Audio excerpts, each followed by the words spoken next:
Enggak, siapa yang bilang adik gue ngejegal usaha gue? Gue ngomongin ke pihak-pihak sana. Gue nggak ngomongin adik gue. Legal siapa yang pegang mas? Ada, gue punya tim legal sendiri. Sejak gue ngebentuk MTI itu gue sadar kalau gue harus punya tim akuntan, gue harus punya tim legal, sisanya tim gue. Jadi gue kolaborasi. Gue nyari pendamping yang bisa menggantikan posisi bapak dan adik gue di perusahaan lama gue. Gue sadar diri banget kemampuan gue mas. Gue bukan orang yang baik untuk megang uang karena gue nggak ngerti dunia akuntansi, gue nggak ngerti gimana cara memanage keuangan, gue nggak ngerti itu masalah-masalah begituan.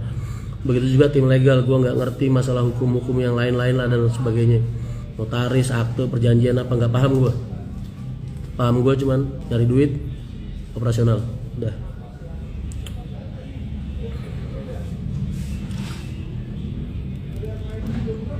Gue lakukan sesuai bidang gue aja.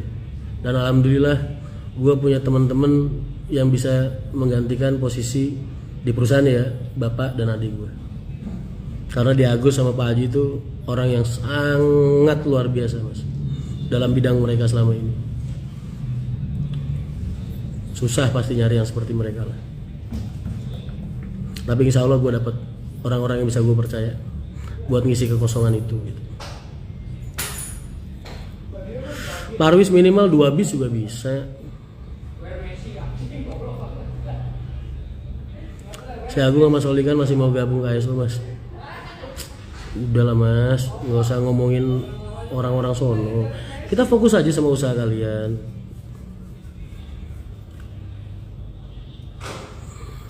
Aji biarin di sini lah mas, biarin di HR, kasihan lah. HR nggak ada yang ngurusin. Jakarta tuh satu hari bis 60-70.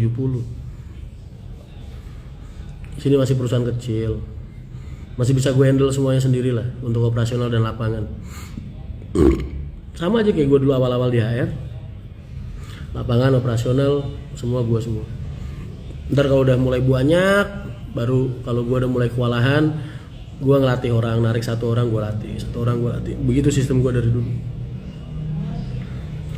Hubungan sama dia Agus bagus, baik, alhamdulillah, nggak ada masalah. Ditya, alhamdulillah, makasih banyak. Awas kepleset lagi. Kepleset itu bukan masalah. Hal yang paling penting itu lu tahu bagaimana caranya lu bangun. Contoh pada saat gue jatuh di video itu, ada Amri, ya kan? Gue dibantuin banget. Jadi yang jadi masalah itu bukan soal keplesetnya, tapi lu harus tahu bagaimana cara lu bangun. Selarsor apa jatah mas? Dulu di perusahaan sebelah, gue pakai cor apa jatah? Ya sama. Mas Rian kenapa keluar dari PW Haryanto? Nggak apa-apa, gue pengen mandiri aja. Pengen mandiri, pengen punya perusahaan sendiri, pengen punya usaha sendiri. Ya begitulah. Kan udah dilatih sama Pak Haji dari kecil. Nah, berarti saatnya gue membuktikan kalau gue bisa. Lagian ntar ke depannya emang mau turun ke siapa sih mas kalau nggak ke anak-anaknya? Kan nggak mungkin turun ke Agung, ke Sulikan, kan nggak mungkin. Turunnya kan pasti ke gua, Agus, Dewi, ya kan? Mau gua punya PO sendiri sekarang juga, kelak bakalnya siapa yang warisin? Tapi kan seenggaknya gua nggak pengen ngandelin hal-hal itu. Gua juga pengen mandiri lah, pengen berdikari sendiri. Jadi doain aja yang terbaik. Dengan modal Mas Rian sekarang, dengan modal angsuran bunga yang maka untungnya cukup banyak mas. Soalnya manajemen yang kurang bagus pun kelihatannya kurang. Buat orang-orang yang nggak paham cara nyari duit di dunia bis, pusing mas. Tapi buat gue insya Allah enggak. Gue mas, leasing itu, gue ngitung gue mas. Dalam artian ngitung berapa angsurannya. Gue punya kapabilitas atau punya batas maksimum yang bisa gue berikan itu. Lebih dari itu gue tolak mas. Udah berapa banyak leasing yang gue tolak karena gue nggak mampu, gue nggak pengen ngejanjiin sesuatu yang gue nggak yakin gue bisa lakuin. Tapi ketika gue anggap masih di batas zona aman, gue sikat mas. Karena kan gue tahu kemampuannya, gue tahu kemampuan diri gue tahu kemampuan kinerja rekan-rekan gue tahu nih perusahaan ini prospek bisnisnya bagaimana, terus minimum okupansinya insya Allah ke depan kalau diusahakan seperti apa, bisnis plannya jelas.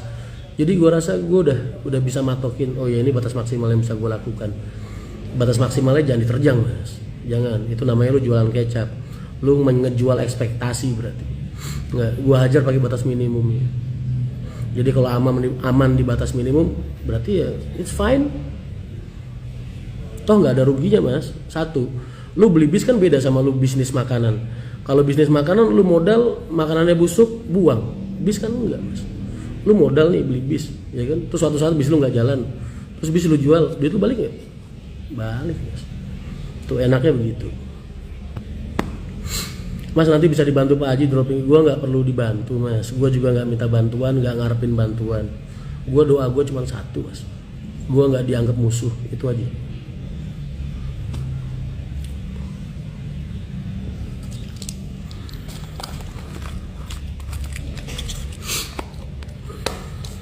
Makanya gue bilang kalau lo pengen berbisnis, lo harus tahu ilmunya. Ditanya Mas Rian, Mas Yoyo tuh nanya apa dia? Kalau Mas Yoyo kan jadi ojol sebenarnya, kita malah sistem solar cor di wisata gimana mas? Apa cocok atau bakal tekor mas? Mas, kalau gue mimpin prajurit-prajurit gue atau teman-teman seperjuangan gue harus tahu mas batas kemampuan mereka. SD mereka gue harus tahu, batas kemampuan mereka gue harus tahu. Jadi kapabilitas mereka gue juga harus ngerti.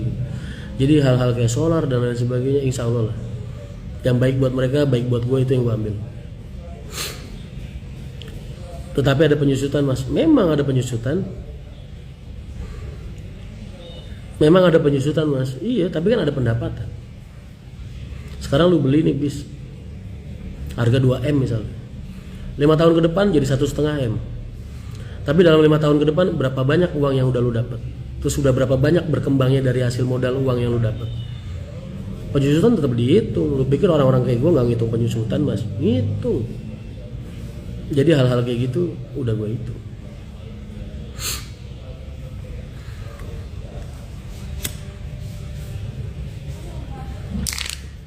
Contoh kayak gini nih, ini simpelnya aja nih. Ini gue mulai buka-bukaan dikit lah buat orang-orang yang mau KSO ibaratnya atau gimana.